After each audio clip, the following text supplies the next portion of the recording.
The first color you're going to need is your red. And what we're going to do, get a little bit of cornstarch on our counter so nothing sticks. Oh, and I'm sorry, I forgot to include my scissors. You are going to need a pair of scissors for this as well. Here we are, scissors. Okay. So what I'm going to do is I'm going to roll my red out, and I'm actually going to let it sit on the countertop. And the reason I'm doing this is I want it to start to get kind of crusty. I want it to get a little sturdier because I'm going to have to pick this piece up, and I don't really want it to stretch. Another thing you can do is after you cut your pieces, because this is going on a flat cake. Now, if you were putting this on a round cake, you were using this technique for a round cake, it would not work as well.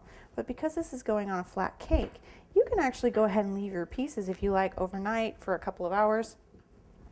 Walk away and come back.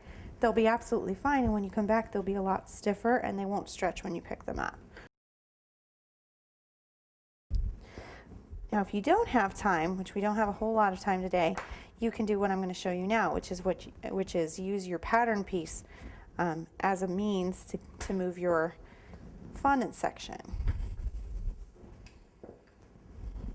Now I'm rolling this pretty thin because I don't want it hugely noticeable that it's sticking up beyond the edge of the cake, the top edge of the cake, and that looks pretty good. I just want to make sure it's nice and uniform.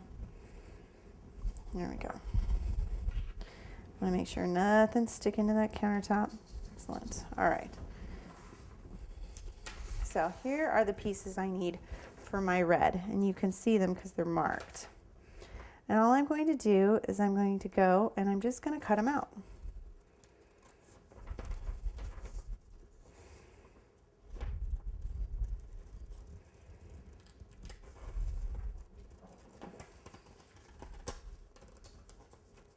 There are a couple more red pieces that I'm going to get from the outside. And basically what we're going to do is we're going to kind of work from the outside in. We're going to take our pattern apart from the outside in and build towards the center. So here's our next red piece, which is in the bottom left. And it's kind of like making your own puzzle pieces and then putting them back together. Once again, we are going to be using our vegetable shortening, and you really want to kind of get the backs pretty good on these pieces because we're going to be using these to help us move our piece. Now let's figure out positioning so we can get all our pieces out at once. There we go. That looks pretty good.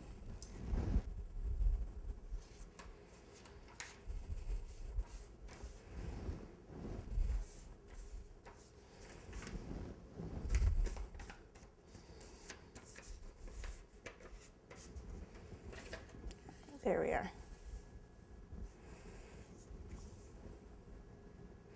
Now you can either use your sharp paring knife or your X-Acto knife for this, whatever you have. You just want to make sure that your cuts are very precise.